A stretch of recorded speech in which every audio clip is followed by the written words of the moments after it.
오늘 금요강좌 주제는 한국은행의 물가안정 목표제입니다.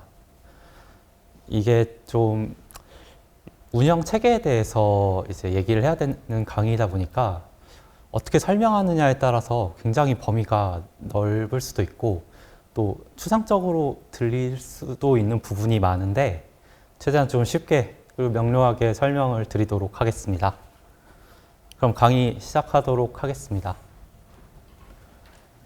먼저 그 세부적인 설명 드리기에 앞서서 이제 이 내용이 한국은행 통화신용정책 보고서에서 이 한국은행의 그 통화신용 정책에 대해서 간략하게 소개한 페이지를 제가 따로 발췌해서 넣은 건데요.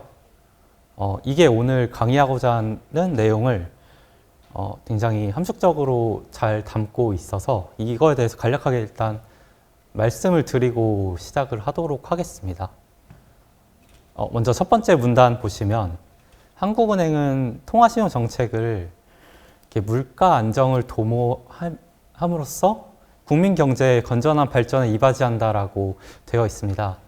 그러니까 물가 안정을 하는 이유는 결국 궁극적으로 경제 발전 혹은 이제 사회후생을 극대화하기 위해서 이 통화 정책을 수행을 한다고 보시면 되고요. 이제 궁극적인 목적이 경제 발전에 있기 때문에 또 이제 경제 발전 혹은 사회후생을 극대화할 수 있는 금융 안정에도 유의를 하면서 그 통화신용 정책을 운영을 하고 있습니다. 그렇기 때문에 이 물가 안정이 가장 중요한 목표이긴 하지만 최대한 신축적으로 통화신용 정책을 운영하고 있다고 이제 보시면 되고요. 그 밑에 두 번째 문단이 이제 물가 안정 목표제가 무엇인지 설명이 한 문장으로 되어 있는데, 물가 안정 목표제는 결국 물가를 안정시키는 그 운영 체계가 되겠죠.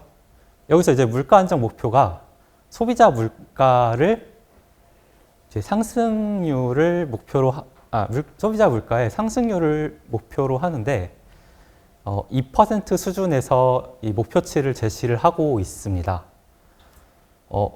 이 소비자 물가 상승률 2%를 유지하기 위해서 각종 정책 수단을 활용해서 통화 신용 정책을 수행을 하고 있고요. 또 이렇게 한국은행의 물가 안정 목표제가 소비자 물가 상승률 2%라고 여러분한테 이렇게 전달하는 이것도 일종의 정책 수단이라고 할 수 있습니다. 이렇게 경제 주체들에게 물가 안정 목표제의 목표가 얼마인지 쉽게 명료하게 전달을 하면서 기대를 안정시킬 수가 있는데요. 이 기대 안정이 또 물가 안정에 매우 중요한 요소이기 때문에 이렇게 커뮤니케이션 하는 것도 일종의 정책 수단이다 이렇게 생각하시면 될 것 같습니다. 제가 이제 이 뒤에 설명을 드리면서도 계속해서 이 커뮤니케이션이나 기대 안정에 대해서 반복적으로 얘기를 드리게 될 텐데 그건 이제 나중에 차차 다시 말씀을 드리도록 하겠습니다. 이게 오늘 하고자 하는 강의의 그 전반적인 그 내용이 될 거고요. 자세한 내용은 이제 하나하나씩 소개하면서 말씀드리도록 하겠습니다.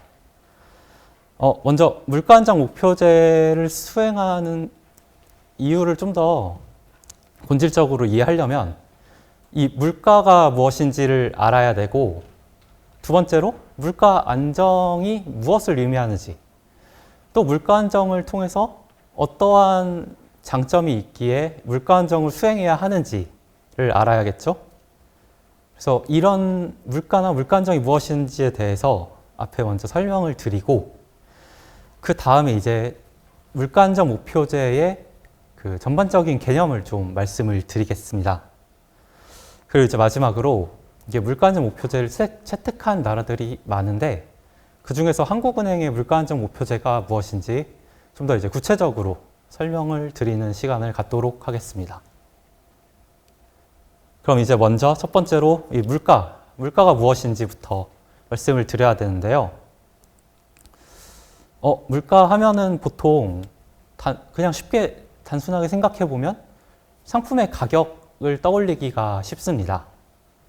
그런데 사실 이 중앙은행이 상품 하나의 가격을 목표로 두고 정책을 수행할 수는 없잖아요. 이게 물가라는 건 사실 굉장히 여러 가지 상품군의 그 전반적인 가격 수준을 얘기를 합니다. 그래서 뭐 소비자 물가를 예로 들면은 이 소비하는데 들어가는 그 전반적인 지출액 수준이 되겠죠? 뭐 이것도 달리 말씀드리면 그냥 가격을 생각하지 않고 지난달이나 이번 달 같은 물건 소비하면은 결국 같은 만족감을 얻게 되는 거잖아요. 근데 이 만족감을 얻기 위해서 들어가는 그 금액이 높아지면 그냥 물가가 오르는 겁니다. 그래서 그것을 인플레이션이라고 할 수 있는 건데요. 아까 이제 같은 만족감을 얻기 위해서 들어가는 금액이 물가라고 했고, 그게 상승하면 물가 상승이라고 말씀드렸으니까, 반대로 얘기하면은 물가가 상승한다는 건 내 구매력이 감소한다는 얘기가 됩니다. 그러니까 내 구매력이 감소했다는 얘기는 내가 가지고 있는 그 자산, 통화의 가치가 또 하락했다는 얘기가 되고요. 즉, 인플레이션은 뭐 물가가 상승했다라고도 표현할 수 있지만 뭐 통화 혹은 구매력이 감소했다 이렇게 생각하실 수도 있겠습니다. 그래서 이제 물가가 이제 개별 품목의 가격이랑 좀 다르다. 이 가격들을 모두 좀 종합적으로 본 수준이다 이렇게 생각하시면 될 것 같고요. 다음으로 넘어가겠습니다. 근데 이제 물가가 사실 소비자 물가만 있는 건 아니고요. 뭐 대표적으로 생산자 물가 아니면은 뭐 근원 물가, 뭐 체감 물가, 생활 물가 뭐 이런 물가들이 또 존재합니다. 이 물가들의 차이는 그 각 물가 지수에 포함되는 상품이 다르고 그 상품들을 가중하는 가중치가 다르다 이렇게 생각하시면 될 것 같은데요. 생산자 물가는 우리나라에서 생산되는 품목들의 그 가격을 생산하는 생산액으로 그 가중평균한 물가 지수입니다. 소비자 물가는 아까 말씀드렸다시피 우리나라 평균적인 가게들이 지출하는 품목들을 가지고 그 지출액으로 가중평균한 물가가 소비자 물가고요. 여기서 이제 뒤에 좀 자세하게 중요하게 나올 물가 중에 하나가 근원 물가라고 또 존재하는데요. 근원 물가는 소비자 물가 품목 중에서 공급 요인에 의해서 변동이 심한 부분을 제외하고 만들어낸 물가 지수입니다. 여기서 뭐 이제 공급 요인에 그 좀 영향을 많이 받는 물가라고 하면은 농수산품 그리고 석유류 제품이 있겠고요. 또 이제 OECD 기준의 근원 물가라고 하면은 식료품이랑 에너지 관련 제품들이 되겠습니다. 뭐 그럼 다시 소비자 물가로 들어와서 아까 소비자 물가가 그 가계의 지출액을 가지고 좀 평균을 한다라고 말씀을 드렸잖아요. 근데 이제 이 지출액이 사실 계속 바뀝니다. 사람들의 그런 생활 수준도 달라지고 또 가구의 뭐 연령대 그리고 우리나라의 평균적인 그 가구 구성도 달라지기 때문에 이 지출액이 달라지는데 그렇다고 이 지출액 비중을 그 매번 바꿔서 할 수는 없습니다. 왜냐하면 이 지출액 조사를 하는데도 굉장히 많은 시간과 비용이 들어가기 때문에 이 지출액 가중치 변화를 우리나라 같은 경우는 5년이나 뭐 3년, 2년 주기로 한 번씩 바꿔줬었고요. 이제 이 슬라이드에서 보이는 표가 이 가중치가 어떻게 변화했는지 이렇게 나타낸 표입니다. 여기서 이제 좀 몇 가지 품목들만 가중치가 어떻게 변화했는지 말씀을 드리려고 하는데 일단 보건 부분의 가중치가 2000년 대비 2022년에 굉장히 많이 상승을 했고 반대로 교육 부분은 좀 하락하는 모습을 보였습니다. 이거는 이제 우리나라가 점점 저출산, 고령화가 진행되면서 보건 부분의 지출이 늘고 교육 부분의 지출이 줄었기 때문이고요. 이렇게 가중치가 커진 보건 부분의 가격 변화가 물가 상승률에 미치는 영향력이 더 커지게 됐다는 의미고 교육 부분이 미치는 영향이 좀 작아졌다. 이렇게 보시면 될 것 같습니다. 이거는 이제 아까 말씀드렸던 소비자 물가랑 근원 물가의 그 변동 지수를 한번 가져와 봤는데요. 아까 말씀드렸다시피 근원 물가는 소비자 물가 중에서 이 공급 요인에 의해서 변화가 큰 품목, 식료품이나 뭐 에너지, 뭐 농수산품이나 아니면 석유 제품을 제외한 겁니다. 그렇기 때문에 이 변동이 굉장히 좀 근원 물가가 더 완만하게 움직이는 모습을 보실 수가 있습니다. 사실 이 근원 물가가 좀 더 수요 측면에서 이 다룰 수 있는 물가이고, 그렇기 때문에 한국은행이 과거에는 근원 물가를 그 물가 안정 목표제의 목표 물가로 좀 선정했었던 기간이 있었습니다. 근데 그것에 대한 얘기는 이제 그 네 번째 장에서 다루도록 하겠고요. 이제 이게 아까 그 근원 물가에 포함되지 않았던 품목들의 변동률을 좀 가져온 건데, 왼쪽이 이제 유가 변동이 굉장히 좀 높은 편이죠. 이 유가는 사실 우리나라에서 석유 생산을 안 하기 때문에 산유국의 생산이 어떠냐에 따라서 변동이 심하고, 또 이 석유를 모든 나라들이 다 소비를 하기 때문에 글로벌 수요가 어떠냐에 따라서 가격이 변화합니다. 뭐 우리나라에서 통화 정책을 해서 우리나라 수요를 변화시킨다고 해도 이 유가 변화에 크게 영향을 미칠 수가 없는 거죠. 그리고 오른쪽 그림은 이 농수산품 가격 상승률인데, 보시다시피 뭐 마이너스 10% 가까이 하락했다가 또 플러스 40%까지 상승하기도 하고, 뭐 이렇게 좀 변동률이 큰 모습을 보여줍니다. 이 농수산물도 사실 기후 변화의 영향을 굉장히 크게 받는 제품이기 때문에 이게 통화 정책으로 수요를 어떻게 바꾼다고 해서 가격 변화를 저희가 좀 조정하기 어려운 그 상품들이 되겠고요. 이건 이제 소비자 물가 상승률에서 각 상품들이 어느 정도로 이제 기여했는지 기여도를 보여준 그림입니다. 여기서 범례를 보시면 농축수산물 석유류가 이제 파란색, 주황색으로 나오잖아요. 이 두 품목은 그 소비자 물가 상승에 뭐 양의 기여를 하다가 갑자기 또 음의 기여를 하기도 하고, 좀 이 변동이 굉장히 좀 큰 편입니다. 그에 비해서 공업제품, 서비스, 전기, 가스, 수도 이쪽의 기여도는 한번 상승하기 시작하면 그 상승의 기여가 점점 커지다가 또 상승 기여도가 점점 하락하는 모습을 보실 수가 있고요. 이렇기 때문에 좀 농축수산물, 석유류는 변동폭이 매우 큰 물가 상품이다 보시면 될 것 같습니다. 그래서 이제 물가에 대한 설명은 다 드렸고요. 이 중에서 이제 한국은행이 지금 물가 안정 목표제의 목표로 삼고 있는 건 소비자 물가다라고 이제 알고 계시면 될 것 같습니다. 그럼 이제 다음으로 그 물가가 어떻게 되어야 안정이 되었다고 할 수 있는지 좀 얘기를 드리고, 그게 안정되면, 물가가 안정되면 어떤 장점이 있기 때문에 물가 안정을 이루어야 되는지 말씀을 드리겠습니다. 물가 안정은 결국 이 물가 상승률이 낮고 또 예측할 수 있게 그 상승률의 크기가 계속 일정해야 됩니다.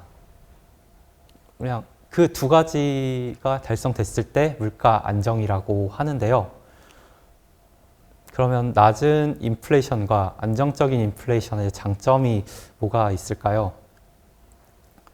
일단 아까 첫 번째로 물가가 상승한다는 건 내 그 통화의 가치가 하락한다라는 얘기가 되고, 물가가 빠르게 상승한다는 건 내 통화의 가치, 내 구매력이 굉장히 빠르게 감소한다는 얘기가 됩니다.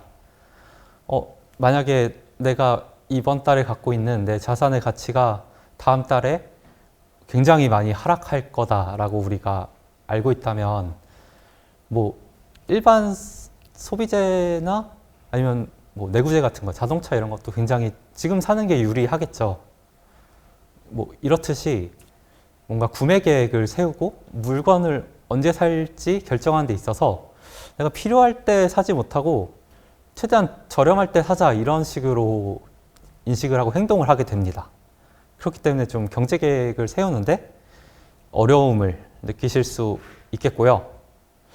또 안정적인 인플레이션도 비슷한 맥락에서 중요하다고 할 수 있습니다. 만약에 물가가 뭐 다음 달에는 뭐 10% 올랐다가 그 다음 달에는 마이너스 3%가 되고 뭐 이런 식으로 우리가 알 수 없게 왔다 갔다 하면 물건을 언제 사야 되는지도 계획을 못 세우겠고 굉장히 좀 복잡하잖아요.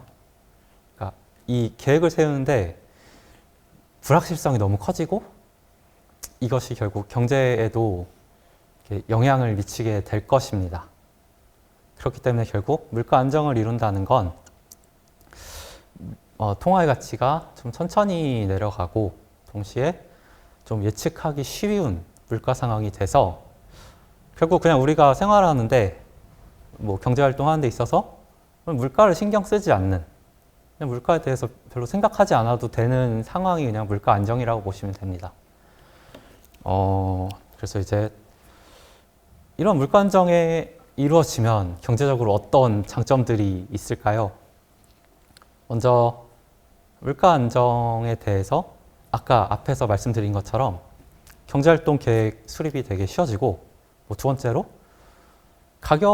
개별 상품 가격이 얼마나 더 내가 살려는 그냥 상품 하나의 가격이 많이 올랐는지 적게 올랐는지 이걸 좀 판단하기가 쉬워집니다. 세 번째로 사람들이 생각하는 기대가 좀 안정이 되고 그 외에도 뭐 금융 안정이나 경제적 비용 감소 이런 장점들이 있는데 하나씩 좀 이렇게 그림을 봐가면서 설명드리겠습니다.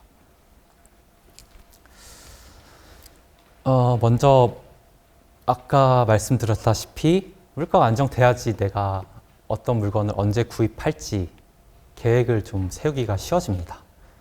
뭐 구매라는 거는 그냥 여러분들 그냥 구매자 입장에서 설명을 드렸던 거고요. 사실 뭐 가게를 운영하거나 기업을 운영하는 입장에서도 투자라는 걸 하는 건 결국 좀 소비를 하는 거잖아요. 투자 계획 세우는데도 미래의 가격이 어떻게 될지 예측하기 쉬워져야지 또 계획을 세우기가 쉬워집니다. 이제 이 밑에 그림은 이 명목 구매력과 실질 구매력을 좀 나타낸 그림인데 그림 좀 보시기가 좀 어려우실 수도 있습니다. 이렇게 명목 구매력이라고 하면 그냥 내가 그 분기에 벌어들인 금액 같은 거라고 보시면 되고 실질 구매력은 내가 벌어들인 금액에서 물가 상승률만큼 사실 실질 가치가 떨어지는 거잖아요. 그러니까 실질 가치가 어느 정도 되는지를 또 나타낸 거라고 보시면 되는데 이 21년부터 물가가 굉장히 좀 크게 상승을 했고 실질 구매력은 굉장히 크게 하락하는 것을 보실 수 있습니다. 이렇게 돈을 내가 아무리 많이 벌더라도 이렇게 많이 번 것 같지 않은 거예요. 그래서 사람들이 이때 왜 소비를 하지 않는가 했을 때 가장 많이 답변한 게 이 물가가 올라서 내 구매력이 줄었다 이렇게 답변을 했어요. 이처럼 물가 안정이 이루어지지 않고 물가 너무 많이 올라가면은 뭐 구매력 감소 때문에 이게 소비가 많이 어려워진다. 경제 활동을 함에 있어서 굉장히 좀 곤란한 상황에 처하게 된다라고 일단 생각하실 수 있을 것 같습니다. 두 번째는 이제 어떤 개별 품목에 수요 공급에 대한 정확한 정보를 제공한다라고 적어놨는데 이게 수요 공급에 대한 정보를 우리가 무엇으로 알 수가 있나요? 결국 수요랑 공급에 의해서 결정되는 가격이 수요 공급에 대한 정보이거든요. 근데 이제 그냥 가격 상승은 알겠는데 이 정확한 정보란 또 어떤 의미가 있을까요? 이 정확한 정보는 이게 오른 게 정말 많이 오른 건지 적게 오른 건지를 정확히 판단할 수 있어야 된다라는 의미입니다. 이 아래 그림 보시면 소비자 물가보다 식료품 물가가 더 20년 기준으로 많이 올랐잖아요. 우리가 어떤 비교할 수 있는 전반적인 물가가 있어야지 개별 상품의 물가가 많이 올랐는지 적게 올랐는지를 판단을 할 수가 있는 겁니다. 만약에 소비자 입장에서 어떤 물건을 산다고 했을 때 가격이 뭐 5% 올랐는데 뭐 물가 상승률이 2%로 유지가 되고 있다면 이 품목 굉장히 많이 비싸졌구나 라고 알 수 있겠죠. 근데 물가 상승률이 어떤 달은 막 5, 6%, 어떤 달은 1, 2%, 어떤 달은 10% 이렇게 왔다 갔다 하면 내가 살려는 이 물건이 비싼 건지 안 비싼 건지 좀 판단하기 굉장히 어려울 겁니다. 이거는 이제 기업 활동에 있어서도 굉장히 좀 중요한 요소 중에 하나라고 보실 수 있을 것 같고, 내가 파는 물건이 정말 인기가 많아서 비싸진 건지 아니면 그냥 물가가 전반적으로 상승해서 높아진 건지 알려면 이 물가 수준이 좀 안정돼 있어야지 우리가 판단하기 쉬워진다. 이런 의미입니다. 그래서 가격별 정확한 정보가, 품목별 정확한 정보가 있어야 우리가 훨씬 소비를 적절한 데 할 수 있고 투자를 적절한 데 할 수 있고, 그러므로 우리가 가진 이 자산을 효율적으로 배분을 할 수 있다. 그런 의미로 이제 적어 놓은 게 되겠고요.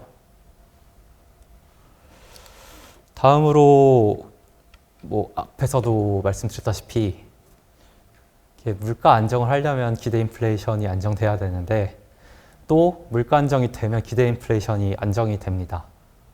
그러니까 서로 좀 선순환을 하는 구조로 되어 있어요.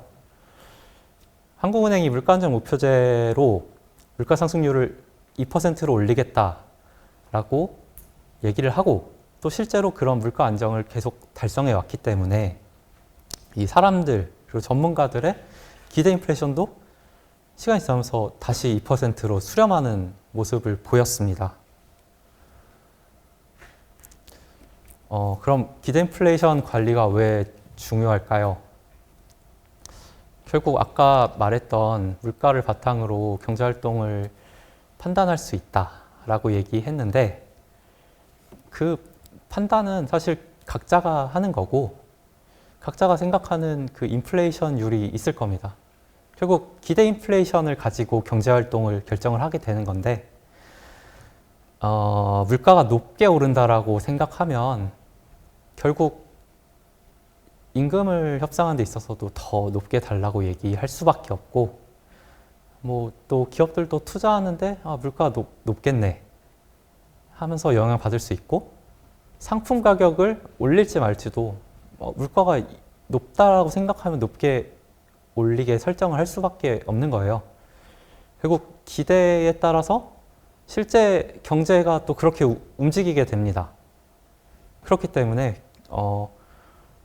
이 통화정책 수립하는 데 있어서 물가 상승률뿐만 아니라 이 사람들의 기대가 얼마인지 아는 것도 굉장히 또 중요한 정보이고 이 기대를 안정시키는 것도 굉장히 중요한 일인데 물가 안정을 계속 성공적으로 달성하면 또 기대가 안정이 된다. 이렇게 생각하시면 될 것 같습니다. 이제 그 외에는 간단하게 뭐 금융안정, 기타 경제적 비용 감소 뭐 이런 얘기들이 있는데요. 먼저 금융안정은 돈을 빌려주는 입장에서 이렇게 물가가 많이 오르면 나중에 돌려받는 그 금액이 굉장히 가치가 적어지는 거예요. 그럼 당연히 이자를 더 많이 받으려고 하겠죠. 그렇기 때문에 사실 좀 금리라는 게 물가랑 좀 관련이 있습니다. 근데 이 물가가 어떻게 될지 알 수 없고 안정되어 있지 않으면 당연히 빌려주는 입장에서도 금리를 어느 정도로 받아야 될지 좀 확신하기 어려워지고 또 이 빌리는 입장에서도 과연 지금 고정금리로 받을 때 이게 적당한 수준인가? 뭐 5년짜리 고정금리로 받으면 내가 이걸 손해보는 건지 아닌지 이게 판단하기가 굉장히 어려워지잖아요. 그렇기 때문에 결국 좀 금융 쪽에서도 불안정한, 금융활동이 좀 불안정해진다 이렇게 보시면 될 것 같고 그 경제적 비용 감소는 경제적 비용, 그죠? 안정의 편익은 경제적 비용 감소고, 이제 물가가 불안정해지면 경제적 비용이 상승을 합니다. 이거는 여기 오신 분들이 좀 경제학 수업을 들으시고 관심이 있으신 분들이 오셨을 거라고 생각해서 경제학 이론 한 가지 좀 말씀을 드리면, 그 메뉴 비용이라는 용어가 경제학 그 책에 나오는데, 물가 많이 오르니까 메뉴판 많이 교체해야 되고, 그럼 당연히 그 메뉴판 교체 비용이 많이 든다. 굉장히 좀 저는 이걸 처음 수업을 들었을 때 이런 것까지 수업에서 다뤄야 되나 이런 생각을 했었거든요. 근데 이거 그냥 좀 비유적인 표현이죠. 그러니까 말 그대로 그렇게 메뉴판 고치는 비용이 들듯이 우리가 경제생활 하면서 그 사소한 비용이 굉장히 많이 늘어난다라는 소리입니다. 뭐 가격이 계속 오르니까 내가 가지고 있는 자산 계속 금융거래를 통해서 예금도 해야 되고, 뭐 투자도 더 열심히 해야 되고, 동시에 뭐 어쨌든 아니면 임금을 협상하는 데 있어서도 계속 가격이 올라가면 임금을 더 올려달라고 계속 협상을 해야겠죠. 협상에 대한 그 노력도 일종의 비용이고 그 지출 에너지 소비잖아요. 이런 것처럼 그냥 물가가 안정되지 않으면 그 외에 좀 우리의 삶이 피곤해지고 또 경제 비용도 굉장히 높아진다. 그렇기 때문에 물가 안정을 이루면은 기타 경제적 비용이 감소한다, 이렇게 보시면 될 것 같습니다. 이거는 이제 그 연준의 위장들의 발언을 이렇게 모아온 건데, 결국 물가 안정이란 우리가 살아가는 데 있어서 물가에 신경을 쓰지 않는 상황을 얘기를 합니다.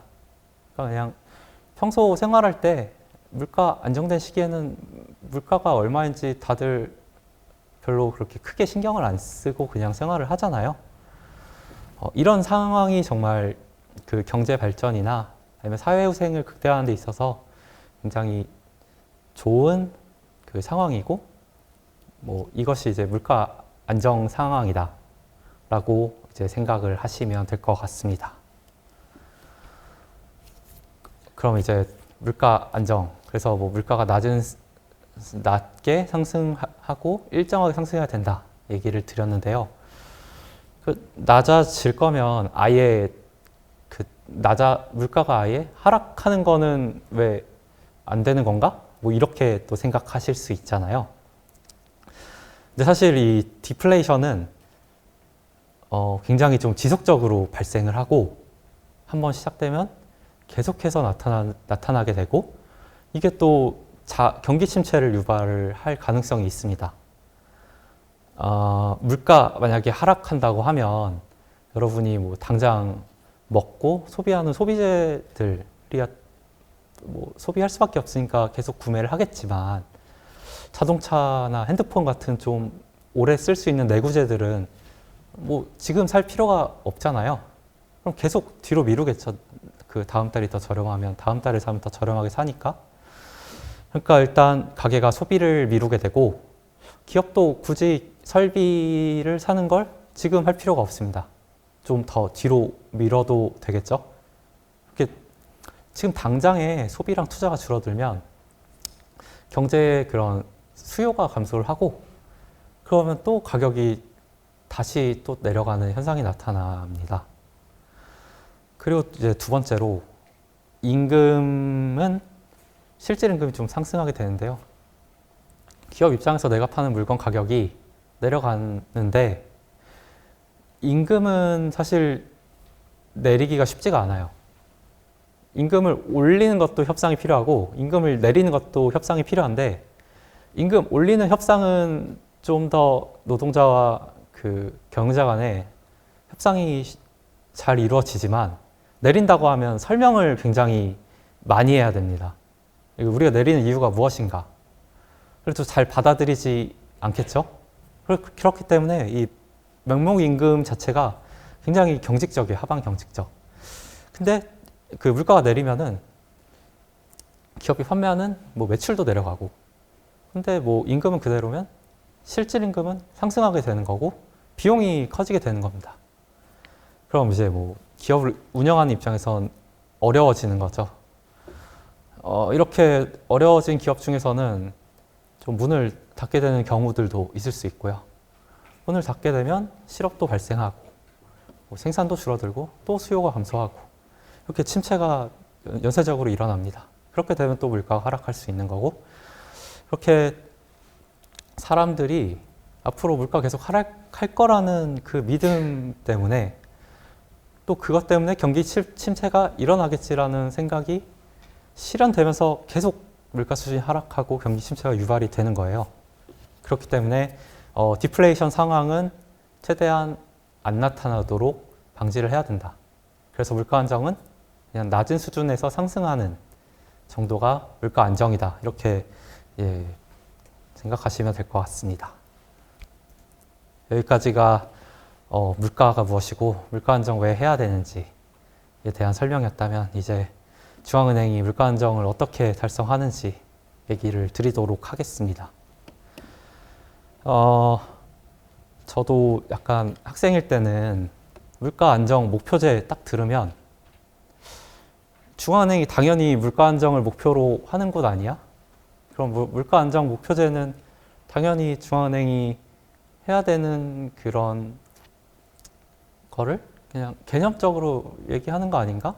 이렇게 생각을 했었는데 사실 물가 안정 목표제가 그런 추상적인 개념이 아니라 그 실체가 있는 운영 체계입니다. 그리고 항상 중앙은행이 물가 안정 목표제를 그 운영 체계로 수행했던 것도 아니었어요. 그럼 이제 뭐 물가 안정 목표제에 대해서 말씀을 드리겠습니다. 물가 안정 목표제는 아까 말씀드렸다시피 최종 목표인 물가 상승률이 몇 %다 라고 제시를 하고 이걸 달성하기 위해서 정책 수단들을 활용을 하는 그 운영 체계입니다. 이 구체적인 정책 수단을 통해서 어떻게 물가 안정을 달성하는지에 대한 얘기는 굉장히 또 다른 강의에서 다뤄야 될 만큼 또 복잡한 내용이기 때문에 저희 이번 강의에서 다루지는 않을 거고요. 다른 금요 강좌 시간에 또 다루는 것으로 제가 알고 있습니다. 그렇기 때문에 이번에는 그 내용을 좀 넘어가서 좀 더 그냥 개념적인 얘기만 드리도록 하겠습니다. 물가 안정 목표제 명시적인 중간 목표 없이 뭐 통화량 환율 등을 목표로 하지 않고 그냥 바로 물가 안정 목표 수준이 2%, 우리나라 소비자 물가 기준 2% 이런 식으로 미리 공표하고 이걸 달성하기 위해서 통화정책을 운영하는 방식입니다. 여기서 이 물가를 목표를 달성하기 위해서 쓰이는 운용 목표는 단기 시장 금리가 되겠고요. 기준 금리를 우리가 결정을 하고 이 기준 금리에 맞게 시장이 움직이게끔 정책 수단들을 활용을 하죠. 자, 아까 말씀드렸다시피 중앙은행들이 물가 안정 목표제를 항상 채용했던 게 아니었어요. 원래 과거에는 통화량 목표제 혹은 환율 목표제, 고정환율제 이런 제도들을 운영을 했었습니다. 근데 이 당시에도 물가 안정이 주요 목표긴 했는데 이 물가 안정이라는 거에 대한 생각이 좀 달랐어요. 그러니까 정확히 뭐 소비자 물가 상승률이 2%가 돼야지 물가 안정이다 이렇게 구체적으로 생각하고 제시하기보다는 그냥 통화량을 안정화시키면 혹은 환율을 고정시키면 물가 안정은 경제 이론, 경제 원리에 의해서 자연스럽게 그냥 달성이 될 거다 이렇게 생각을 했었거든요. 그리고 그게 과거 경제 구조에서는 맞는 얘기였습니다. 그게 이제 통하던 시절이 있었고 그렇기 때문에 그 방법들을 활용을 했겠죠. 근데 시간이 지나면서 세상이 바뀌고 이런 원칙이 점점 안 통하게 되는 상황에 처하면서 지금의 이 물가 안정 목표제로 전환이 된 거라고 생각하시면 되는데요. 일단 먼저 통화량 목표제부터 말씀을 드리겠습니다. 이 통화량이라는 것도 사실 이렇게 명시적으로 정의를 하기 좀 어려운 개념입니다. 뭐 본원 통화만을 통화량이라고 생각할 수도 있는 거고 이제 가게나 기업들이 대출을 받는 그 대출액까지 통틀어서 통화량이라고 할 수도 있는 거여서 뭐 이 당시에는 좀 더 이 협소적인 의미의 통화량을 목표로 해서 그 통화량의 상승률을 좀 통제를 하려고 했었어요. 이제 뭐 본원 통화나 M1, M2 이 정도 이 범위의 통화량은 그래도 좀 통화 정책으로 어느 정도 이 목표 수준을 우리가 통제할 수 있다. 그리고 이 M1, M2 같은 통화량들이 목표 수준에 맞게 상승하면 그 다음에 대출이나 이런 것들은 뭐 그 다음 뭐 대출량도 그거에 맞게 조정이 되고 물가도 이제 그런 통화량 수준에 맞게 안정이 된다라고 생각을 했었거든요. 그리고 이제 그거는 과거 금융시장 발전을 하기 전에 뭐 가게나 기업이 받는 대출액이 그렇게 크지 않고 자유롭지 않던 시절에는 어느 정도 맞는 얘기였습니다. 근데 금융이 발전했잖아요. 그래서 모두가 대출을 받고 대출을 이제 점점 쉽게 받을 수 있는데 그냥 통화량을 이렇게 일정하게 유지한다고 해서 대출액이 그렇게 전체 통화량이 조정이 안 되는 이런 구조가 되었습니다. 이런 상황에서 더 이상 통화량 목표제가 물가 안정과 서로 연계되어 있다라고 할 수 없게 되었고요. 그러면서 이제 이 통화량 목표제는 좀 과거의 제도로서 남게 되었습니다. 다음은 이제 환율 고정제가 있는데 환율을 고정하면 또 왜 물가가 안정이 될까요? 이게 물가가 아까 말씀드렸다시피 결국 그 통화 가치가 됩니다. 통화 가치를 안정시키면 물가가 안정되는 거예요. 근데 통화 가치를 그럼 어떻게 안정시킬 수 있을까 생각을 해보면 뭐 과거에는 이제 미국이 굉장히 물가 통화 가치를 잘 안정시킨다라고 이제 생각이 되었고 미국의 통화 가치에 맞게 우리나라의 통화 가치를 고정시키면은 통화 가치 안정이 되는 거잖아요. 그렇기 때문에 고정환율제를 좀 시행을 했었습니다. 근데 이것도 이제 지금에 와서는 시행하기 어려워진 게 그 국제경제학에 보면은 트릴레마라는 개념이 나오거든요. 이게 세 가지가 동시에 달성할 수 없다라는 그 개념인데 독립적인 통화 정책이랑 그리고 국가 간의 자유로운 자본거래 마지막으로 환율의 안정적인 뭐 고정환율제 이 세 가지가 사실 동시에 달성할 수 없는 내용들이에요. 이제 과거에는 국가 간 자본이 이동이 그렇게 막 자유롭지도 않고 많지 않았었습니다. 그러니까 이제 고정환율제 유지가 어느 정도 용이하게 됐었는데 점점 금융시장 발전과 국제 금융거래가 많아지면서 그 독립적인 통화 정책도 해야 되고 금융거래가 늘어나는 건 국가 간 금융거래가 늘어나는 건 점점 커지는데 환율을 고정시킬 수가 없었던 거죠.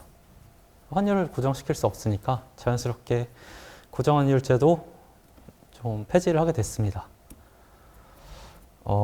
그러면 이제 어떤 정책을 써야지 물가 안정을 이렇게 이뤄낼 수 있을까 하다가 사실 예전에는 그냥 이 두 지표를 안정시키면 물가 안정이 이뤄지는 거고 물가 안정이라는 걸 구체적으로 이렇게 명목 지표로 몇 프로가 안정이다 이렇게 생각을 안 했었다고 했잖아요.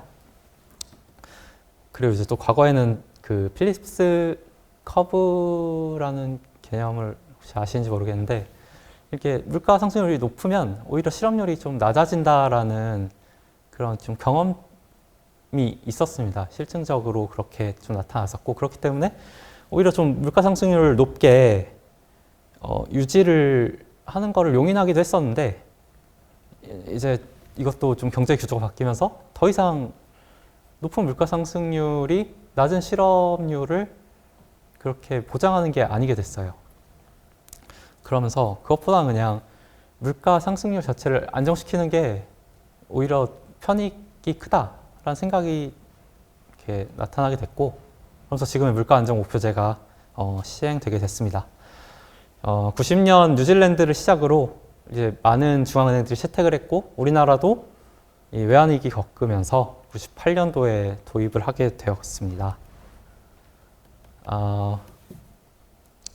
물가 안정 목표제는 아까 말했다시피 좀 중장기적으로 달성해야 될 물가 상승 목표치를 제시하고 통화 정책을 운영하는 것이고요.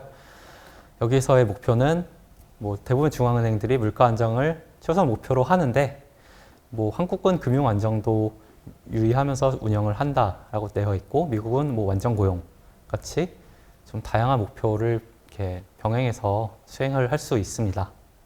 그리고 이제 뭐 대부분 국가가 이 물가 안정 목표제 이루기 위해서 단기 금리를 결정을 해서 달성을 하고자 하고요. 그리고 이제 물가 안정 목표제는 이제 구체적인 물가 상승률을 제시하기 때문에 굉장히 정책 목적이 명료하고 또 이 경제 주체들한테 목표가 무엇인지 전달하기가 쉽습니다. 따라서 또 기대 인플레이션 얘기가 나오는데 기대 인플레이션을 관리하기가 굉장히 쉬운 그 정책이에요.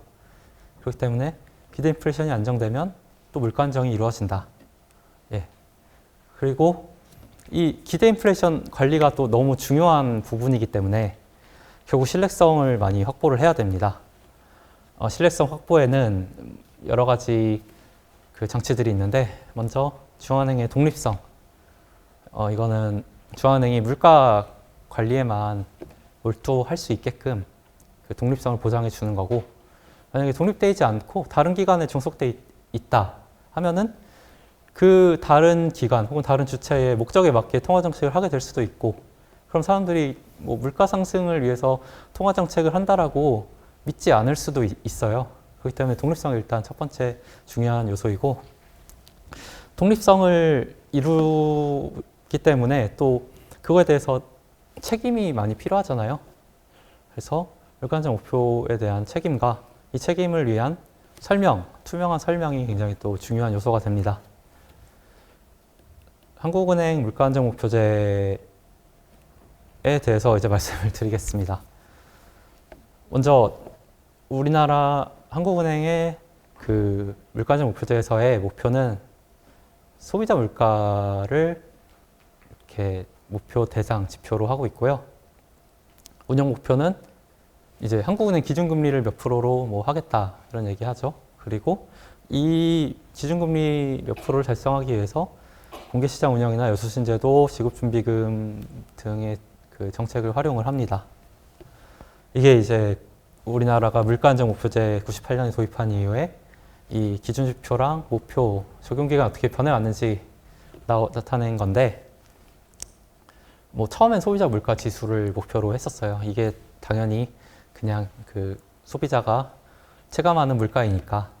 그러다가 2000년부터 2007년까지는 또 근원 물가로 목표 지수를 바꾸기도 했었고요. 이건 이제 거기서 말한 농산물이나 혹은 에너지 이런 제품들이 통화정책 수요만으로 조절할 수 있는 부분이 아니다 보니까 수요 정책으로 통화정책으로 좀 조절할 수 있는 그런 물가 지수만 가지고 우리가 좀 목표로 해보자 이렇게 갔다가 다시 또 소비자 물가 지수로 또 돌아오게 됩니다. 그리고 나서 이제 목표 얘기를 하자면 처음에는 뭐 99년 3%에서 뭐 플러스 마이너스 1%, 뭐 계속 이렇게 좀 범위 형식으로 제시를 했었잖아요. 그러다가 2016년부터는 그냥 2%로 하겠다라고 말을 하게 됩니다. 이 부분은 이제 좀 사람들의 기대를 좀 더 명확하게 만들기 위해서 이렇게 단일 목표로 제시를 하게 되었다라고 보시면 될 것 같고, 적용 기간도 처음에는 매년 바꾸는 걸로 시작을 했었어요. 근데 이제 매년 바꾸게 되면 문제가 뭐냐? 내년에 목표가 또 바뀔 수도 있는 거잖아요. 그럼 사람들의 기대가 또 내년에 어떻게 바뀔지 모르니까 바뀔 수 있는 거고, 이 원하고자 하는 목표 수준으로 잘 수렴을 못 하게 됩니다. 그러다 보니까 2004년부터는 3년마다 바꾸는 걸로 변경을 했었고, 2019년부터는 이제 더 이상 뭐 특정 기간 되면 물가 목표 바꾸지 않겠다라고 아예 제도를 바꿔요. 이 뭐 중기적으로 계속 이 목표를 유지하다가 때가 되면은 이렇게 협의를 통해서 바꾸도록 제도가 바뀌게 되었습니다. 그래서 뭐 앞에서 이제 간략하게 다 설명을 드렸는데요. 그럼 다시 왜 소비자 물가로 돌아왔느냐? 당연히 이제 소비자 물가가 그 경제 주체들이 체감하는, 소비자들이 체감하는 물가이기 때문에 소비자 물가로 돌아왔습니다. 근원 물가 그 개념상으로는 이해해도 우리가 실제로 느끼는 그 물가랑은 차이가 있잖아요. 왜냐하면 뭐 농산물이나 식료품, 에너지 제품 많이 사용하는데 그거를 빼고 물가 설명한다는 게 그 설명도 어렵고 또 이해하기도 좀 어려운 부분이 있었습니다. 그래서 이렇게 소비자 물가로 하게 되었고, 그럼 왜 목표 수준은 2%로 단일치로 정하게 됐느냐? 뭐 일단 단일치 제시가 좋은 점은 정확히 어느 정도의 기대를 그 경제 지수들이 했으면 좋겠는지 명확하게 제시할 수가 있기 때문에 단일치로 제시를 했고, 두 번째로 2%라는 수준은 아까 말했듯이 뭐 0%, 1%는 이렇게 좀만 내려가면 디플레이션이 발생할 수도 있기 때문에 디플레이션의 그런 문제점을 고려해서 적당히 높은 수준 2%를 정하게 됐습니다. 뭐 그 외에도 사실 이 수준을 결정하는 데는 주요국들의 그 물가 상승률 목표치가 어느 정도인지도 좀 검토를 해봐야 되고, 그 외에 다양한 연구 분석을 통해서 산출된 숫자이다 이렇게 생각하시면 될 것 같고요. 단일 목표치에 대한 얘기는 앞에서 드렸고, 그 외에 다른 정책 목표로 아까 한국은행 같은 경우는 금융 안정도 하나의 정책 목표라고 말씀을 드렸었습니다. 물가 안정을 최우선으로 하면서 이제 금융 안정도 좀 유의하면서 정책을 수행한다. 그 이유는 결국 최종적인 정말 궁극적인 목표는 사회후생 극대화이기 때문이고요. 이게 물가만 보다가 또 금융시장이 불안정해지면 사회후생이 많이 감소를 하기 때문에 이제 사회후생 측면에서 금융 안정도 목적으로 좀 보고 있다입니다. 그래서 이제 뭐 물가 안정 목표제가 이렇게 10년에서 뭐 16년까지는 범위로 좀 이렇게 제시되다가 16년부터 이제 점선 이 2%로 딱 정해지게 되면서 사람들의 기대도 그거에 맞게 이렇게 좀 수렴하는 모습, 그리고 22년에 굉장히 고인플레이션 기였음에도 이 물가 안정을 잘 달성하면서 다시 좀 이 목표 수준에 맞게 수렴하고 있다 이렇게 보시면 될 것 같습니다. 이제 다시 앞에서 보여드렸던 통화신용정책 보고서의 그 내용인데요. 여기서 말씀드리고 싶은 건 그 신축적 물가 안정 목표제입니다. 그러면 물가 안정을 달성하기 위해서 우리가 그 통화 정책을 수행하는데 어떻게 수행하느냐에 대한 좀 개념적인 얘기가 될 것 같고, 그냥 딱 잘라서 한 단어로 말하면 신축적으로 운영을 하고 있다. 신축적이라는 의미에는 물가 상승률을 단기간 물가 상승률을 목적으로 하지 않고 그냥 중장기적으로 운영한다. 두 번째, 과거의 물가 상승률이나 지금 당장의 물가 상승률을 보지 않고 미래의 경제 상황과 미래의 물가 상승률을 전망해서 그 정보를 바탕으로 운영을 한다. 마지막으로 실물 경제 성장을 위해서 뭐 금융 안정 같은 그 목표에도 좀 어느 정도 유의하면서 정책을 한다. 이런 게 있겠습니다. 이 25년 가장 최근에 있었던 그 금리 결정기의 보도자료 내용 보시면 이 신축적 운영에 대한 얘기가 전부 좀 드러나 있습니다. 성장 전망의 불확실성에 대해서 얘기를 하고요. 또 금융 안정 상황도 살펴보겠다고 합니다. 그리고 또 중기적 시계에서 금융 안정에도 유의한다고 한 번 더 나오고, 이 성장, 이 향후 통화 정책이라고 하잖아요. 좀 미래지향적인 통화 정책을 수행하겠다라는 그 얘기가 담겨 있고, 다양한 정보를 통해서 그 경제와 물가의 그 흐름이 어떻게 되는지를 판단하면서 통화 정책을 수행하겠다라는 얘기가 되겠습니다. 그래서 신축적 물가 안정 목표제, 다시 말씀을 드리면 현재 또는 가까운 미래의 인플레이션이 아니라 그 뭐 2년, 3년, 뭐 중기라는 게 정확히 몇 년치의 물가를 보고 우리가 정책을 하겠다는 게 아니에요. 그냥 중기적인 시기에서 인플레이션을 안정을 시키겠다라는 거고, 이러한 이유는 사실 여러 가지가 있습니다. 첫 번째로 통화정책을 수행한다고 바로 물가가 바뀌는 게 아니라는 거예요. 이제 경제학 교과서에서 보면 통화정책이 물가에 파급되는데 굉장히 다양한 경로가 존재하고, 경로가 존재한다는 건 좀 과정이 들어간다는 얘기잖아요. 그래서 실제로 파급이 돼서 물가에 효과가 나타나는 데는 시간이 걸리고, 그 시간 뒤에 뭐 바로 효과가 나타나는 것도 아니고 좀 서서히 나타나게 됩니다. 그렇기 때문에 그 미래에 일어날 상황까지 고려를 해서 미래지향적 또 중기적인 시계로 통화정책을 해야 된다는 거고요. 그리고 또 과거의 물가나 현재의 물가만 보고 정책을 수행할 수도 없습니다. 현재의 물가가 갑자기 올라가는 그 원인 중에는 뭐 농산물이나 석유류 가격이 갑자기 급등해서 올라가는 경우도 있거든요. 근데 이 물가 상승에 대해서는 사실 단기적으로 대응을 한다고 해서 해결되는 것도 아니고, 이런 품목들의 변동은 되게 변동률이 크기 때문에 통화정책도 계속 크게 변동할 수밖에 없게 됩니다. 그러면은 또 사람들이 이 통화정책 수행에 대해서 이해하기 어려워지고 기대도 굉장히 많이 불안정하게 되겠죠. 예. 그리고 뭐 마지막으로는 아까 말씀드렸다시피 사회 구성을 고려해서 좀 신축적으로 운영한다. 이런 식으로 될 것 같습니다.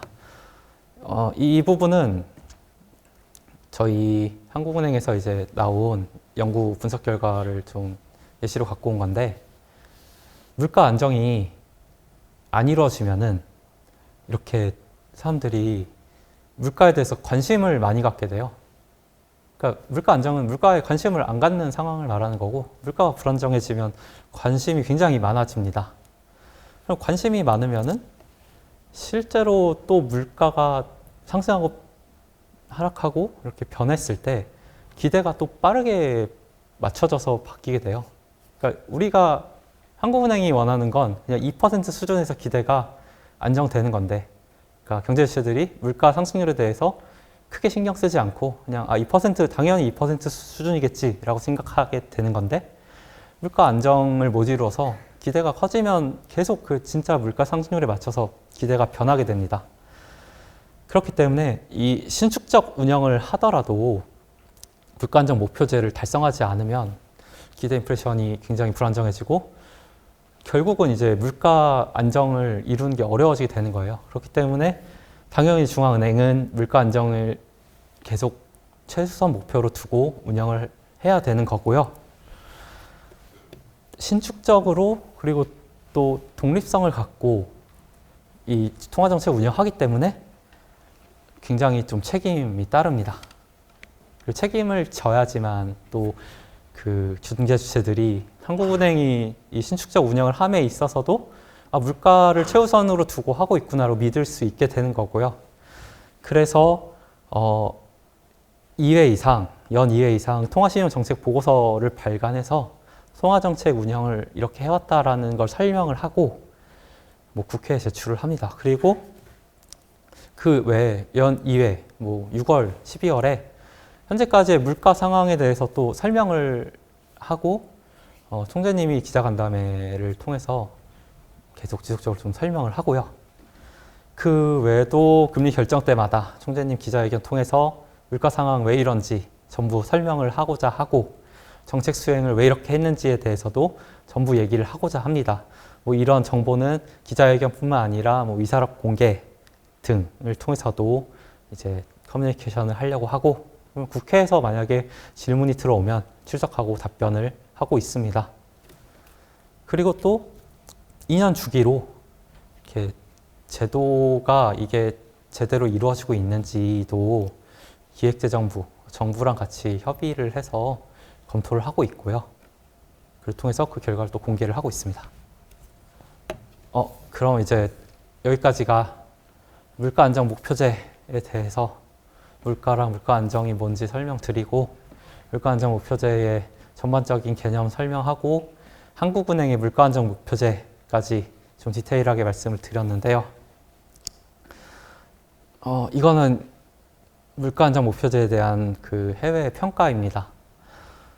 물가 안정 목표제 도입된 게 이제 우리나라는 98년 정도였고, 그 시기에 이제 고 인플레이션기가 사실 많이 없다가 팬데믹 시기에 공급망 차질이나 뭐 펜트업 소비 등등으로 그 글로벌 고인플레이션 시기가 도래를 했어요.